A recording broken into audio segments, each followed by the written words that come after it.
it was just fun. You know, it was a pleasure to watch a Manchester United team playing the Manchester United way. You could see the club's DNA. It worked perfectly for Michael Carrick, who has to take a lot of credit. 2-0 flattered City. It could have been 5 or 6. Kobbie Mainoo coming in, Michael Carrick bringing him back in, bringing that energy in midfield alongside Casemiro and setting free Bruno Fernandes. Let's not get carried away by one victory, but no doubt about it, if they can maintain that level of performance and that level of commitment in the final 16 games, there's a chance they qualify for the Champions League. What was the problem with Manchester City? In terms of their attack, they were stale. I think the sloppiness in possession was the biggest surprise. They looked really easy to defend against. What does it do to Manchester City's title ambitions? I think they're in trouble. Erling Haaland has stopped scoring. They're still not the Manchester City team of old. I just don't see they have the capability to go on the kind of run they're going to need to take advantage of the fact that Arsenal are a bit jittery at the moment. The other thing that we have to discuss is the possibility of a red card. Dalot probably should have been sent off. Yeah, I don't think there's any probably about it, to be honest. It was a really bad challenge. I don't know how VAR haven't intervened on that one. I actually didn't think it was. He missed him by a millisecond, wasn't it?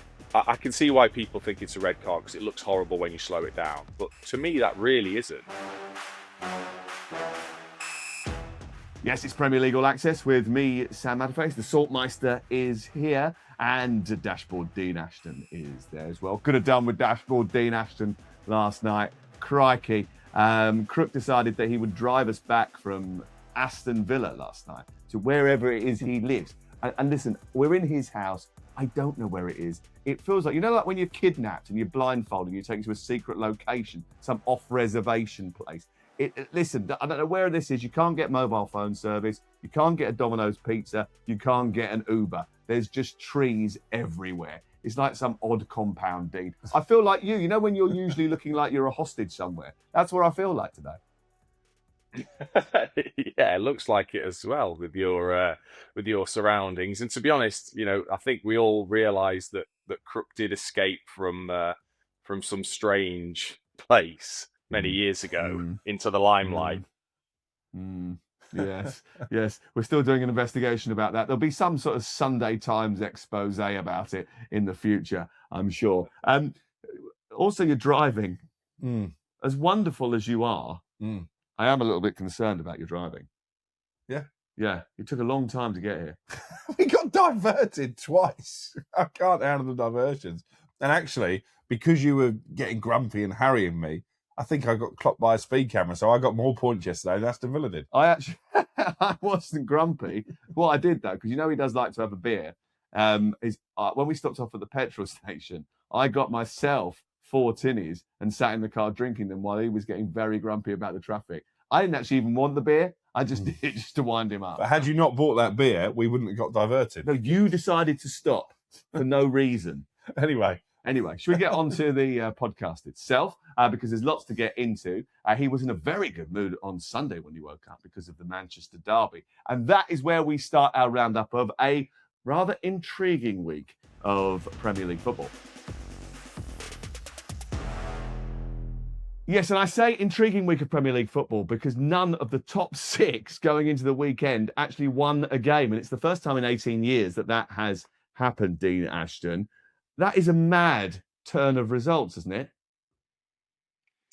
It is, especially in the kind of manner that they came about, in the order that they came about. And then there was opportunities to, you know, extend a lead and then for obviously Aston Villa to claw some points back. In the end, you know, ultimately it feels like, despite the disappointment maybe at the time, Arsenal kind of won out in the weekend's points battle, which I think again maybe, I don't know what you two think, but definite signs of fatigue. I would say just, you know, there has got to be a little bit of sense in thinking, you know, the schedule is mental for a lot of these top sides, and I know they've got great squads, but because we love our football over the festive period in this country, they are put through it. You are put through it as a player, and you know your fitness level certainly can drop. I would say your fatigue levels can drop to about 75% after the period that you've just had. So it doesn't surprise me. I've been through those periods where you're just trudging through the games. You're praying you're getting through, picking up points, but it can be difficult when you've got injuries as well. Yeah, and you know what? It's interesting because you speak to some of the managers and they say the Christmas schedule actually is slightly lighter this year than it has been. So they've been able to play stronger teams in the FA Cup as a result. I don't think there's many teams that can have an excuse of fatigue apart from Newcastle, Manchester City, Chelsea, and Arsenal, who all played midweek. Most of the other teams all had a week off before the weekend. But I think maybe it's cumulative in terms of that effect, and so many injuries as well, which have certainly befallen some teams. The first team to fall at the first hurdle were Manchester City. They were beaten on Saturday by Manchester United. Off you go. Listen, first and foremost, it was just fun. You know, it was a pleasure to watch a Manchester United team playing the Manchester United way. You could see the club's DNA. We played with width, we played with pace, we had runners in behind, the effort and commitment were there. So fantastic start for Michael Carrick. 2-0 flattered City. It could have been 5 or 6 with the goals that got disallowed for the most narrow of offside decisions. Maguire obviously hitting the bar, really set the tone inside that first few minutes. But it's not unusual for a Manchester United team to turn up in the big games. They've made a habit of turning up in the big games and then chucking it in against the teams they would expect to beat. I'm sure they'll be at it again against Arsenal next weekend in the game that we're at. But for me, I'll judge Michael Carrick and I'll judge these players on the games that come after the trip to North London. Games against the likes of Fulham. I think Everton are in there as well. Games that United would be expecting to win. Are you already being grumpy? No, I'm not being grumpy. I'm just saying, you know, Michael Carrick said it himself, I think, in the dressing room afterwards. Let's not get carried away by one victory. But no doubt about it, if they can maintain that level of performance, that level of commitment in the final 16 games, there's a chance they qualify for the Champions League. I thought they were absolutely terrific, actually. The application level, the attitude, the intensity with which they played. Obviously, they weren't perfect. They're not. But what they did is they identified a weakness in the Manchester City team, Dean Ashton. That was that high line. And it's something that I spoke about in the build-up to the game live on talkSPORT. You know, the fact that Newcastle United had exposed it on several occasions on the previous Tuesday. And Michael Carrick had recognised that and deployed Amad Mbeumo and Patrick Dorgu for that reason. Yeah, I think it was pretty obvious. And look, you know, Kirstenhoff and Max Elaine have both got fantastic amount of pace, so they can get themselves out of those situations. And they did. Kirstenhoff in particular, I thought, saved maybe 2 or 3 extra opportunities for Manchester United. And we talked on talkSPORT during the Newcastle-Manchester City game in midweek about Max Elaine and how well he played, but ultimately, let's see when he is genuinely tested. And he was, and he looked a little bit nervy, certainly in that first half, in such a big game and a derby like that. But I just think, you know, the difference in, and it's not about the formation necessarily, but I did think it helped. I did. I thought Kobbie Mainoo coming in, Michael Carrick bringing him back in, bringing that energy in midfield alongside Casemiro and setting free Bruno Fernandes. And not only was he magnificent in terms of what he creates, but I tell you what, he does set a press. He does work incredibly hard. He'll go and win the ball back. He'll make it really difficult for Rodri to settle on the ball. I think that was a big part of why they were able to counter-attack the way they did and turn over the ball was his positioning and his freedom in the position that he played. And if they can continue, obviously, with that, you know, nobody will want to face Manchester United. And defensively, again, maybe they need a little bit of credit. The organisation, considering he's had 4 or 5 days on the training pitch, was brilliant from them. Well, not even that, actually. They had Wednesday and Thursday on the pitch, and then most of Friday was pretty much in the meeting rooms, really. They'd only had 2.5 days of training, I think, would probably be an accurate sort of description of how they managed it this week. But the integration of Maguire back into the team, you know, I spoke to him afterwards, Michael, and he was sort of saying, probably shouldn't have played him. Medical advice would have been, definitely don't give him 90 minutes, but he was that important. They needed that experience, that level of commitment that Maguire brings. And that was apparent in the first goal, right? So he gets fouled, he hobbles to his feet, he literally gingerly sort of limps into the defensive position, wins the big header that sets the counter-attack, and all of a sudden Manchester United are 1-0 up. Obviously, Lisandro Martinez has had his words with Paul Scholes and Nicky Butt. They're going to have coffee, apparently, around at Lisandro Martinez's house. But also, I think the other thing that we have to discuss is the possibility of a red card in that first 15 minutes. I mean, that could have changed the game, couldn't it? Dalot probably should have been sent off. Yeah, I don't think there's any probably about it, to be honest. It was a really bad challenge that, had he have probably followed through it, it could have caused serious injury to Jeremy Doku. So, yes, United got lucky there. I haven't seen the explanation from the PGMOL. You probably have, but I don't know how VAR haven't intervened on that one. Well, they say it was a glancing blow on the follow-through, Dean Ashton. I think it was a bit more than that. Pep Guardiola, actually, though, afterwards, to be fair to him, and to Bernardo Silva, who I spoke to in the tunnel, said, we can't use that as an excuse. We weren't good enough. So what was the problem with Manchester City? I think in terms of their attack, they were stale.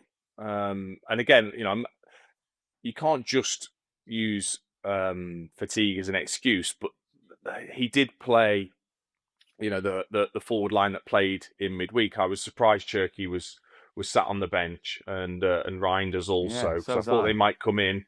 I think Reinders gives them something different in terms of that player that's going to run beyond Erling Haaland. And as soon as you saw the way Manchester United were going to defend, it was pretty clear Phil Foden and the likes weren't going to get any space, and Haaland barely touched the ball. It was all about Doku, really, on that side, and Manchester United did well to double up. So I think it was more, I think the sloppiness in possession was the biggest surprise, whether that was partly due to Manchester United's intensity, but it was unusual just how sloppy they were in possession. Even Rodri sort of almost gifting Manchester United a goal, which is so unlike him.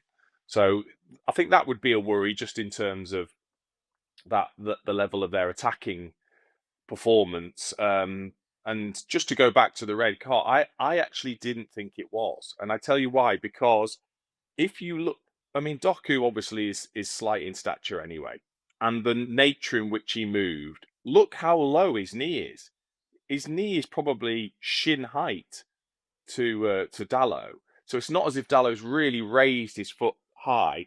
And if you watch the technique of what Dalot is trying to do, he's trying to toe it away. So he's trying to flick it with his toe, flick the ball up in the air away from Doku. And the natural movement then is how his foot moved and caught Doku's knee. And it was a glance. It wasn't a firm stamp. It wasn't a leg through. It was a glancing blow to the knee. But when you slow it down, because it's on the knee and the angle and everything, but he's shin height off the floor, his knee. It's not as if it was high. Actually, I can see why people think it's a red card, because it looks horrible when you slow it down. But to me, that really isn't. Yeah, but I think the guidance that you would usually get in those circumstances is if the studs are up and you contact above the ankle, you're in danger of giving away a red card. I mean, shin, knee, I mean, that is still very high. I understand exactly what he was trying to do, and I completely get that. But I think we've seen over the course of the season red cards given for that, and we probably will see red cards given for that again. I'm pleased Dino has given that sort of description, though, because we were on with Perry Groves yesterday, and he actually said that Dalot went out to hurt him. He did say that, yeah. That wasn't the case. He missed him by a millisecond, wasn't it? He almost got it. It's just Doku's that quick. He just nipped it away from him, and therefore he caught him. But there was literally no, attempt to hurt him at all. It was definitely just being a tiny bit slower than Doku. What does it do to Manchester City's title ambitions? I think they're in trouble. Not just yesterday, but it was obviously 3 successive draws before that. Erling Haaland has stopped scoring. They're still not the Manchester City team of old. Defensively, they've got massive issues. Obviously, Mark Gay coming in will help solve that. I just don't see they have the capability to go on the kind of run they're going to need to take advantage of the fact that Arsenal are a bit jittery at the moment. Dropping points at Forest. They drew 0-0 at home to Liverpool when they were second best in the second half, only just squeezed past a Bournemouth team who aren't winning enough games. But there's no real pressure coming in from behind. It is interesting, isn't it? Because you look at Manchester City, and actually, in the January transfer window, arguably, if it had been anybody else who'd spent the money that they have, you'd be going, they're going for it. They feel that they can chase Arsenal. But these drop points over the last few weeks, Dean, have actually really given them a tough task. Yeah, and I think it shows, even though they have spent a lot of money last January, and obviously they are going to in this January, teams are finding it easier to play against City, and I personally think it's down to a lack of pace. You know, there's nothing particularly scary about that forward line. Doku's the one, Doku, and I know Semenyo, but Semenyo isn't like lightning quick that's going to really hurt you. I think of Sane, I think of Sterling, you know, those wingers, and also those wingers that make those runs. Doku, Yeah. I can't remember a time when Doku's made a run from that outside position, inside the fullback, in behind, and going to hurt you. Well, if nobody's running beyond Haaland, Haaland is easy to mark. Two of you will mark him. Do you know what I mean? He's not the best player with his back to goal. So if you squeeze him, he finds it difficult. And if nobody's running beyond him, they looked really easy to defend against for Manchester United, who got into great positions. And like I said, other than Doku, there isn't anyone that's going to scare you. Yeah, it's quite interesting, isn't it? Because Manchester United haven't kept a clean sheet hardly all season. In fact, they've only kept two before the weekend, Newcastle and Sunderland, and then kept one against the most potent striker in the world. Yeah, I never really felt like that was in jeopardy either. There was one moment in the first half, and I think Senny Lomans probably should have just let the ball go behind. He got his fingertips on it. It's a corner, and that was a little bit hectic from that corner. I think it was Haaland who nearly put it in from close range. But apart from that, as a United fan, you're sitting pretty comfortable. It wasn't like City were causing wave after wave of problems for that defence. No. What about Michael Carrick's big decisions? He left out Cunha and Šeško from the start. That was a big call, wasn't it, Dean? It was, but then when you reflected on the game and City's high line, then you could understand the reasoning behind it. I think it was more Dorgu playing maybe instead of Cunha. But again, as you talked about, for Manchester United, having that width, having that pace, and as good a players as you need to be, pace is a killer for any defence, for any defender that they don't want to play against. So it worked perfectly for Michael Carrick, who has to take a lot of credit for having the vision in that and having the confidence to make a decision like that. And then he did have to answer those questions from Gary Neville before the game about that team selection. I thought he was very good in what he answered, and the players delivered for him. And look, I'm always going to champion Steve Holland because of the impact he had on my career. But let's not forget what Steve Holland has done as an assistant in terms of at Chelsea, with England, and I think he'll have an imprint on Manchester United as well.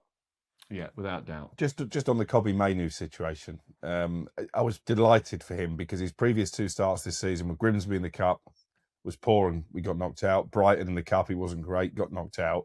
But that's what Kobbie Mainoo brings you. And actually, I've had a lot of messages over the course of the season when he's played against Grimsby, when he's played against Brighton, even from people within football. Well, that's why Ruben Amorim doesn't pick Kobbie Mainoo. No, Ruben Amorim destroyed the confidence of a very talented young player. And I tell you what, under Michael Carrick, he's going to have a very strong end to the season. Well, let's hope so, because he's a good English player. I think he was a bit of a lightning rod for all of the things that were wrong with Manchester United under Ruben Amorim, and sometimes that can come with a little bit too much pressure. So when he went straight into the team, obviously there was a lot of pressure on him to perform, but that wasn't the case on Saturday. People sort of almost forgot that he was not in the team, but like there were so many other things that they were worrying about that it wasn't the big talking point of the day. I do wonder how he manages the squad over the course of the next 16 games, because there is only 16 games, and he's got Šeško, Cunha, Mbeumo, Ahmad, Mount, all to try and squeeze into that team. Kobbie Mainoo, Bruno Fernandes. It's not an easy thing to do. He'll be ruthless. He was ruthless with his first team selection. He was ruthless in his interim spell when he dropped both Bruno Fernandes and Ronaldo.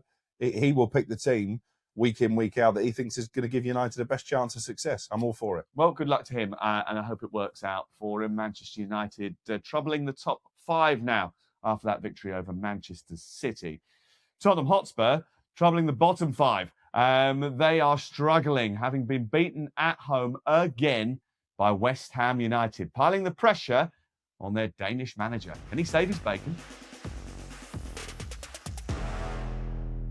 Look, if you lose at home to Chelsea in the manner in which they did, if you lose away at Arsenal with an insipid performance where you literally barely turn up, you lose at home to Fulham and you lose at home to West Ham United, you are in trouble. If you couple that with the fact that Tottenham Hotspur's record at home at the Tottenham Hotspur Stadium over the last year is so utterly appalling in the Premier League that the fans are ready and have been ready to turn almost immediately, you are in huge trouble. Look, he's under the cosh. We know that. There is no obvious interim that they can put in place. After 6 months in charge, how close is he to the chopping block? It feels to me like it's a question of when and not if Thomas Frank leaves Tottenham. 7 wins in 22 Premier League games, 14th in the table. Actually, a Spurs fan has messaged me this morning and said, I think we're going to finish 17th again, like we did last year. So there hasn't really been any signs of progress. We know what the majority of Tottenham supporters think now. They've made that pretty clear. It was very toxic at the end of that West Ham game. And actually, toxic is the word that's been used to describe the atmosphere inside the dressing room as well. I think that's probably even more damning for Thomas Frank than the boos he gets from the Spurs supporters. When you've got senior players who are not buying into his philosophy, and the board will be aware of that, I think his days are numbered. I feel for him because I think he's a great coach. I think he's a great guy. But you have to say this looks like the completely wrong fit for Tottenham. He'll get the Dortmund game on Tuesday night, which I think is live on talkSPORT. They've got so many absentees for that game. Mickey van der Ven suspended amongst those that he can't call upon. Then they go to Burnley away at the weekend, which again could be an absolute nightmare game. But I'm not entirely convinced if they lose to Dortmund that Frank will still be in the dugout come Saturday. It was fascinating, Dean. I was going through my notes for the game. I sat and watched the game on Saturday night. And look, there are opportunities for Tottenham Hotspur. They could have won the game. They obviously did lose the game in the end. It wasn't a horrendous performance. They were much better second half. West Ham were very good, I thought, in comparison to how they've been recently.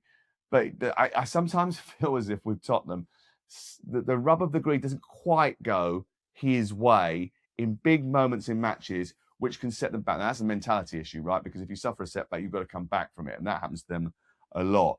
But to have that penalty shout where Ollie Scholes fingers the ball inside the penalty area and then to concede from a corner very late in the game, it felt like this is another day where things haven't gone right for Tottenham. But when you've got your fans singing, "You're getting sacked in the morning," when your own fans are singing that, the pressure is real. Absolutely it is, and I think that will have hurt him. I thought, again, he tried to handle it the best he could in the interview afterwards, but that'll hurt him, really hurt him, when your own supporters are singing that. And there's one thing about that stadium is the acoustics are tremendous. So that will have fired straight into his lug holes, that's for sure. So yeah, I feel for him as well, because even right from the start of the season, and I know they brought players in, but the injury list was so damaging, certainly to that forward line, which is where they've certainly struggled at home in particular. Away from home, they've been able to sit and defend the Thomas Frank way and counter-attack and get some good results at home. Where they're expected to dominate teams and create and score goals, they have struggled because, you know, with no Maddison, Kulusevski, Dom Solanke, now Richarlison, you know, that is a lot of quality that he's missing out on in forward areas. But ultimately, he's not been able to turn the tide of the supporters. And it's incredible to think what an amazing place to play football. What an incredible stadium to be in, to have such a bad atmosphere. Now, they played a team which know all about bad atmospheres at new stadiums, but Tottenham should never get themselves in a place where it is like it is at the London Stadium. They just shouldn't. But this has been pretty rotten for a long time. I think Thomas Frank is just the next person in line to probably not handle that. Is half the problem here the fact that Tottenham have gone from driving a DeLorean, which is not very practical, but very fast and fancy and looks all lovely, to switching it out for a Skoda?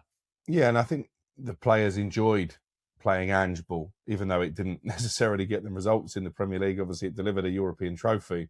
I think when you get someone who comes in and tries to go the complete opposite way, because obviously Thomas Frank is a pragmatist, I think that's the source of the issues in the dressing room. They're not enjoying playing his type of football. The fans are not enjoying watching that type of football. So is this a Thomas Frank problem, or is this a problem that goes back to Daniel Levy and wanting to radically change the style so quickly? I think there are also players in that dressing room who actually felt Ange Postecoglou, despite where they finished in the Premier League, having won that European trophy, deserved the chance to try and kick on this season. Yeah, and a little bit like a Skolder, once you get used to it, it's absolutely fine, but it does take a little bit of adjustment. And the fact is that this was such a handbrake turn in terms of styles, Dean Ashton, I know you're a dashboard expert, is that some of the players were used to playing in a certain way and having fun. And you know what it's like.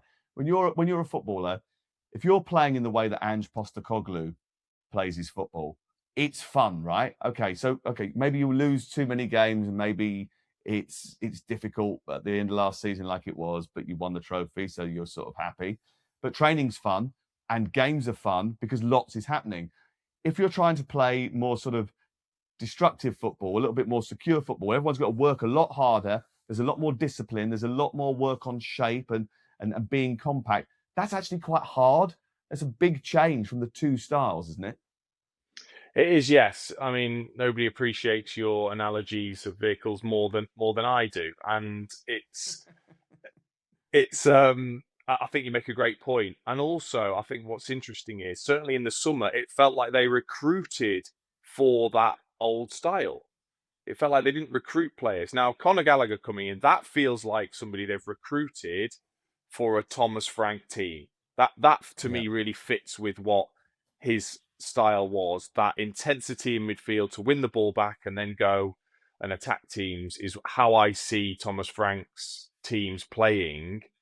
So in the summer, why did it feel like the recruitment was more about what it was before and this exciting football? Because it's really not. And you're right. And the players have just gone, this is too much of a change. And it is on them as well. You know, you're professionals. You should adapt to whatever manager comes in. Just because you don't enjoy the style, does it make it more difficult? Yes, but it shouldn't dip away some of the performances and lack of genuine character and too many people spitting their dummies out and wanting to scrap with the supporters. I find all of that a bit pathetic, to be honest. And again, they need to recognise the position that they're in as a team and in the league, and have a good look at themselves too. So just to reiterate where we are, we expected to be in charge of the Dortmund game on Tuesday night. The game against Burnley might be pivotal at the weekend. I suppose it depends on what happens in that Dortmund game, because Dortmund are playing really well, second in the Bundesliga. Niko Kovac is the head coach there. I mean, when he initially came in, I don't think it worked particularly well, but they're now scoring goals and they're causing teams a lot of problems. So it's a tough game, especially as you've already iterated. The fact is they've got some suspensions and injuries, which are leaving them a little bit light, especially at the back. And any team that hasn't got Mickey van der Ven in it is going to miss him. That game live on talkSPORT this Tuesday night. Make sure you're around for that one. Nottingham Forest 0, Arsenal 0. The Gunners will be really kicking themselves to an extent, because I suppose at first glance they're thinking to themselves, damn, Manchester City have dropped points. We have the chance to extend our lead at the top of the table. And then when Aston Villa do the same the next day, they end up extending it by just a point, by just getting through the game against Nottingham Forest. It wasn't a great game. No. But Mikel Arteta afterwards, very much we were denied a clear penalty. Now, I'm in the camp that Ollie Scholes, handball, I'm afraid, penalty. I'm in the camp of Ola Aina, penalty. You're not so sure, are you? No, I agree with you on the Scholes one, because I think he's actually made a movement to flick the ball away. So I'm surprised that wasn't given. But in this instance, there is a little bit of defence because he's been shoved into the ball, albeit by his own teammate. Yeah, I was going to say, by Anderson. So I can understand why Mikel Arteta is frustrated, but this goes a little bit back to the Dalot situation as well. I think we've been ingrained in this VAR era to start viewing football differently. Now, I know you're a stickler for the rules, but 10 years ago, 5 years ago, I don't think there's the furore over the Dalot challenge because there wasn't VAR, and the same with this one.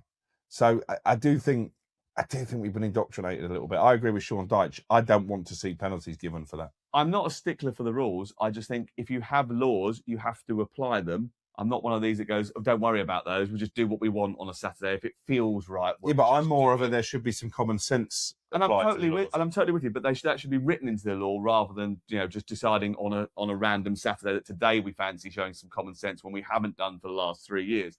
The fact is, I don't care about whether or not it should be the decision. The decision is, what is it in law? And in law, I think that is a handball. And the reason I say that is because next weekend, that decision is going to be given as a penalty. And I want uniformity and consistency over the course of the whole Premier League, Dean. I agree, but you won't get it when there's a subjective decision to be made. Ultimately, that it's just never going to happen, because we can all have different opinions on whether we think that is a handball. Even though it's written in law, the referees will still all have a different opinion on whether they really think that is enough to give a penalty. And that's the issue with it. It isn't like an offside. These are subjective decisions that we're going to see disparities between them, and that is just very frustrating, but something we have to live with. But the reason that happens, Dean, is that they do get together and they look at all of these decisions and they say, this is one that we think is handball. This is one we think isn't handball. So when you see one like this, we should all give a penalty for this. When you see a decision which is like this, you don't give a penalty for it. So there is a bit of coaching that goes on a regular basis in camp with all of the officials. So they all see the pictures that we see. They all have the discussions that we see. And they should have more of a hive mind than us. We can all have different opinions, but they've got to get to the point where they've generally got the same opinion. Yes, but they will continue to have meetings throughout the season. So if there is a decision that makes, that everyone is up in arms with, they will probably have a meeting about that. And then that may change. That's why we see rules put in place, new rules especially, come in at the start of the season, and we see a raft of it being used, and then it dies out towards the end of the season because they'll have had meetings and gone, well, actually, that's, the threshold needs to be lower or higher within that. And so we are going to see disparities throughout the season. What about the Gunners? Would they be kicking themselves about that game? They could have extended their lead to 9 points, or will 7 points do?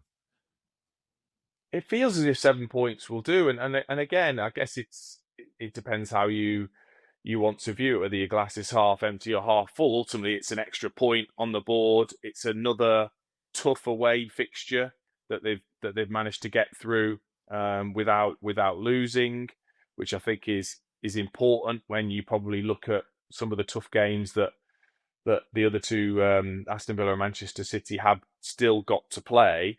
They're managing their way to the Premier League title is exactly how I see it from Mikel Arteta, because you can tell there's still some caution in their performances.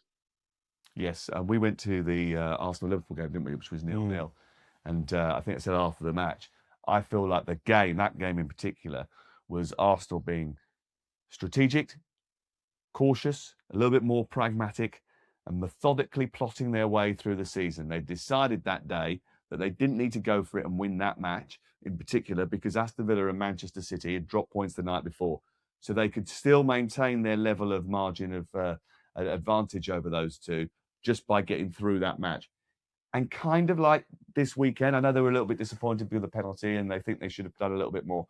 But they got through it. They got the point. They'll move on to the next game, and then they'll just keep plotting their way through this season, and then eventually they'll think they've done enough to get the title. Well, and they know that the teams below them are going to keep slipping up. Aston Villa, Dean talked about fatigue. They looked really short of options yesterday when they were chasing an equaliser. They brought on a left-back and a teenage midfielder. Manchester City obviously have got a lot of absentees at the moment as well. So, yeah, I think Arsenal, you're right, they will just try and be calm and pragmatic, as you've said, and pick up enough points to make them uncatchable. What got us really annoyed yesterday, actually, Dean, was this idea that Aston Villa had loads of kids on the bench and had sold Daniel Marlon in the previous week. This idea that PSR almost keeps you in your box. It's like Aston Villa have done so well to get to a point where they are competitive in the Premier League. Newcastle have come from almost being relegated 3 or 4 seasons ago to winning a trophy, to getting in the Champions League and being competitive at the top end of the Premier League. But we just won't let you spend enough money to really cause problems for our big boys who we're keeping at the top end of the Premier League. And I think that has really hampered the division this year. Yeah, it stinks. It feels wrong. And I think it was so obvious in the summer when Eddie Howe and Newcastle tried everything they could to bring in a top striker. They did, one with great potential, and they brought in Johan Visser. But the targets that they were after before that, the high level European centre forward targets that they were after, they couldn't get, and that just shows, I think, where they're at and where Aston Villa are at, and it seemed a crying shame that's only going to probably get harder with the new rules that come in also. Yeah, absolutely, which will be a percentage of your turnover that you can spend on football costs. So if you're Bournemouth and your turnover is absolute guff in comparison to Manchester City, who have a huge turnover, then you get to spend nothing and they still get to spend absolutely loads. So funnily enough, the established elite end up staying up there and the teams with that are smaller end up being kept in their place. Remember your place in the food chain.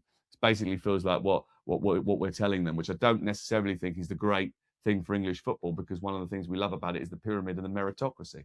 Anyway, it's not just hurting Bournemouth, as we used the example there, or Aston Villa. It's also hurting Crystal Palace, whose manager has thrown his toys and everybody else's out of the pram. Oliver Glasner's got abandonment issues. Incredible.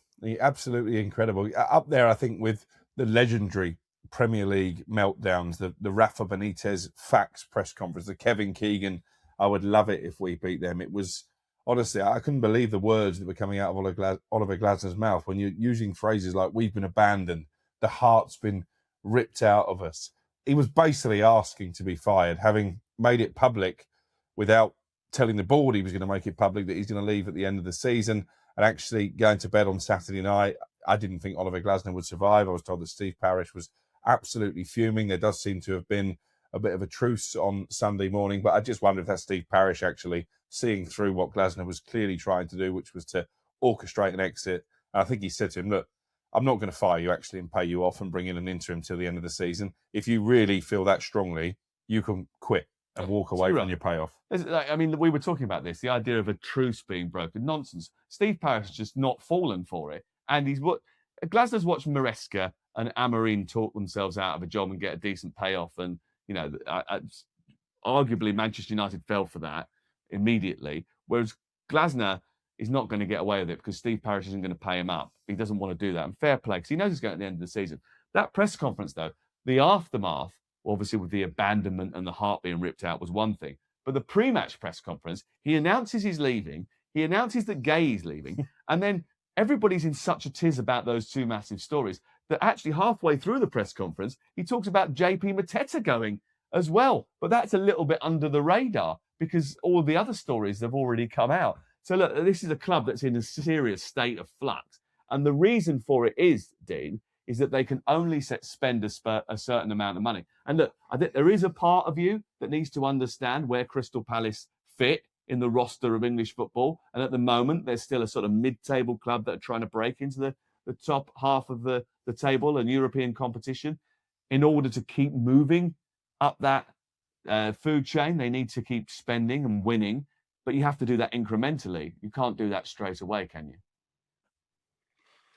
No, but I think he knows he's in a strong position, Oliver Glasner. He knows what he's brought the football club in terms of the success, both in the league and winning silverware and giving the supporters 3 magnificent days at Wembley.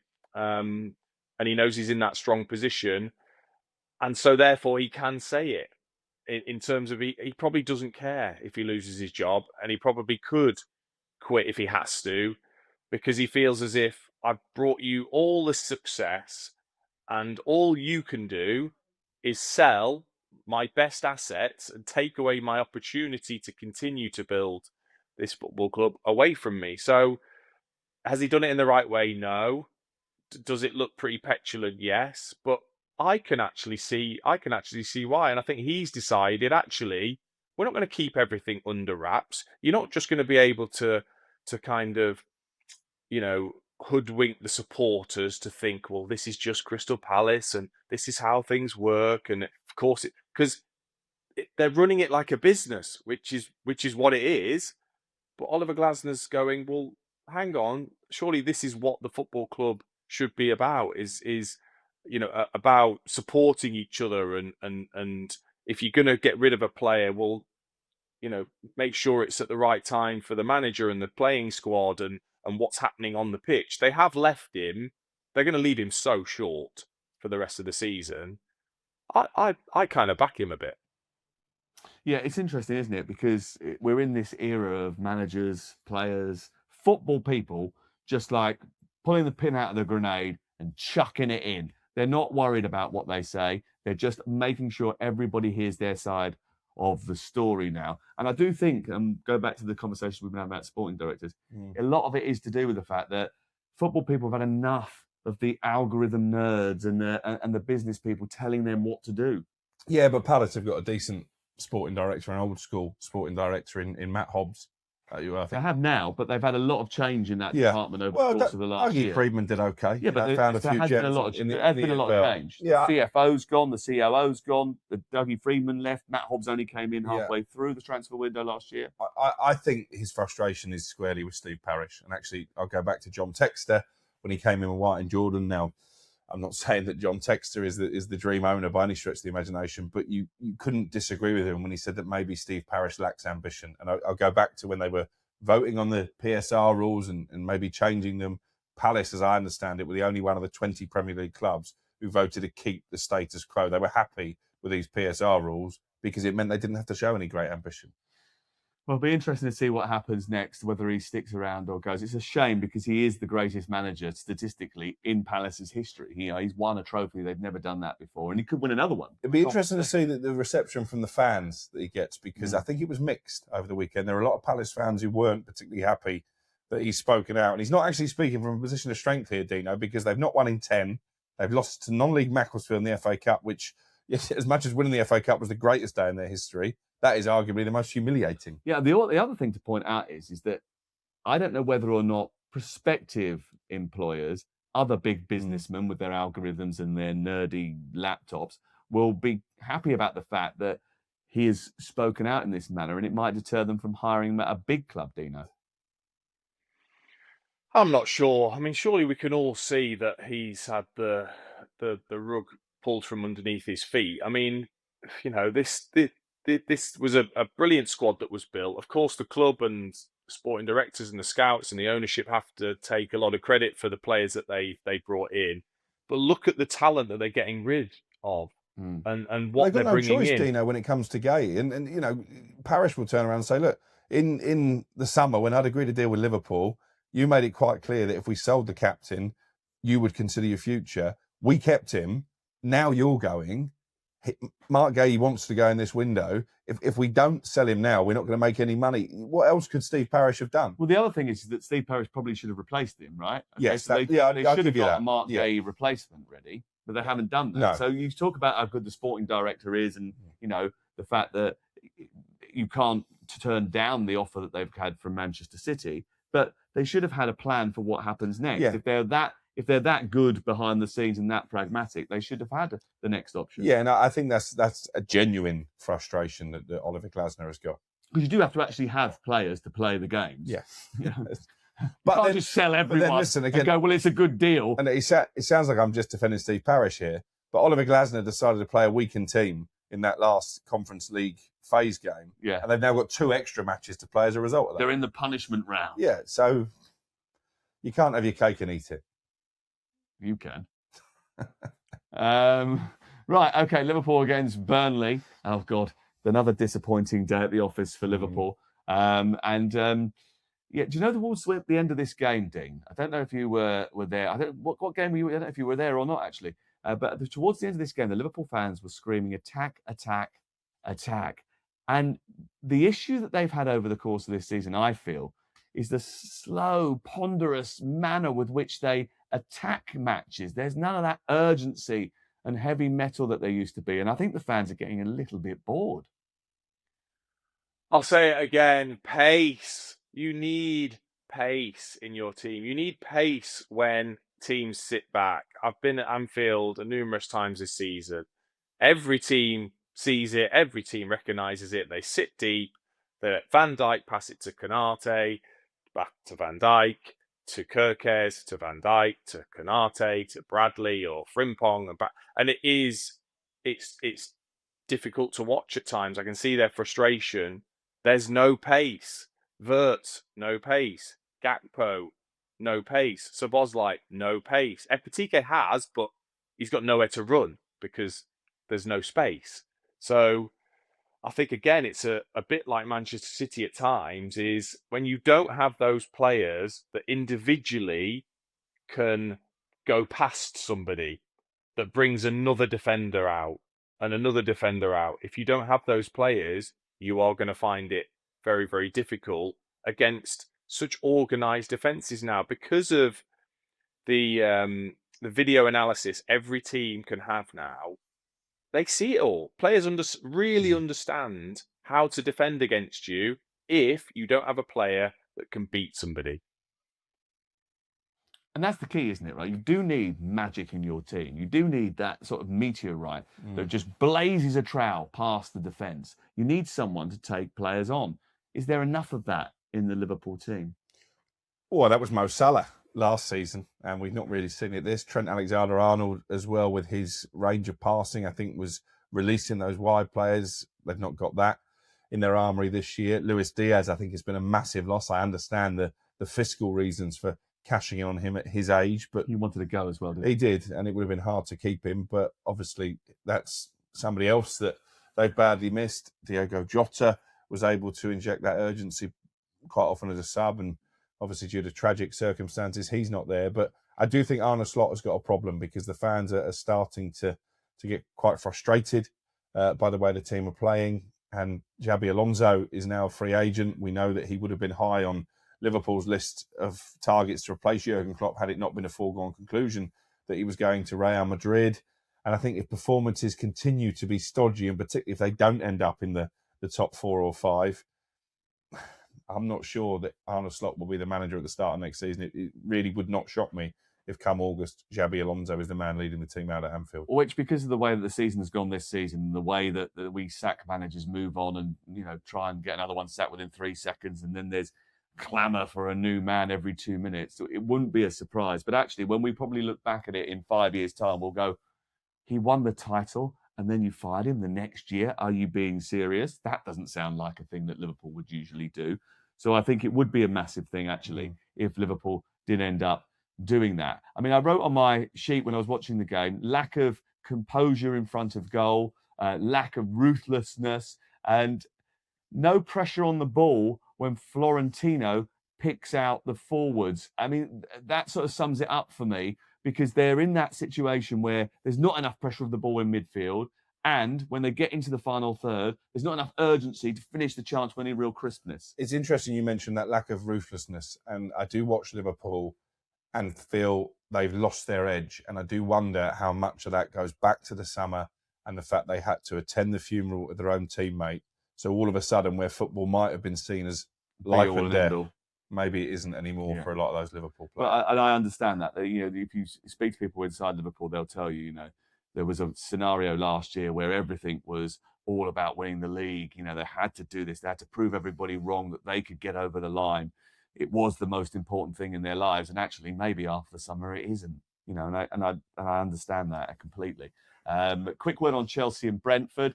Chelsea 2, Brentford. No, you went to this game, didn't you? Yeah, you went out with my brother afterwards as well. Yeah, more by accident. But yeah. Outrageous. He's only over from the United States for a couple of weeks, and you ended up going out drinking with him twice this week. I've only seen him once. Well, that's often the way. I pay him more attention than you do. But yeah, I mean, it was his first visit to Stamford Bridge in a while. He enjoyed the result. I'm not sure he would have enjoyed the performance much because Brentford were the better team for much of the game. They missed so many chances. Kevin Schade in the first half. Dino, when he goes through, he leaves the defender on his backside. Why on earth is he passing that across the face of goal? I've got no idea. I audibly screamed at him, and it's got nothing to do with me. But it was just like, what an opportunity! And then he went through, didn't he, in the second half, 1v1, and Sanchez made the save. Yeah, it feels like Chelsea won, yet the manager probably didn't get much credit for it in a sense because of the performance. And when you certainly I watched the extended highlights, and you're right, Brentford had plenty of the game, and maybe the result could have been different. Yeah, I mean, Chelsea, I think, only had 2 shots on target by the time that Cole Palmer rattles in the penalty in the 76th minute, which sort of tells you the balance of power in that game. But Liam Rosenior said a number of players were playing with a virus that was affecting their breathing and their chests because they had this virus that ripped through the camp in midweek, which robbed them of Delap's and Gittins before the Carabao Cup semi-final. And he said similarly, players chose to play even though they weren't 100%. So that might just excuse the performance. Right, Dino, me and him are going in the hot tub now, so we'll see you later on. Have a good rest of the day. Appreciate your time this morning. Premier League All Access back on Thursday when we preview all of the weekend's action. We'll get you the fallout from the Champions League as well. There is Champions League football Tuesday night and Wednesday night on talkSPORT with all the big games covered. Manchester City go to Bodo Glimt on Tuesday afternoon. That's on talkSPORT too. Got 2 games Tuesday night, 2 games Wednesday night, and of course the Europa League on Thursday as well. All the football, all the time. You know it makes sense. This is talkSPORT.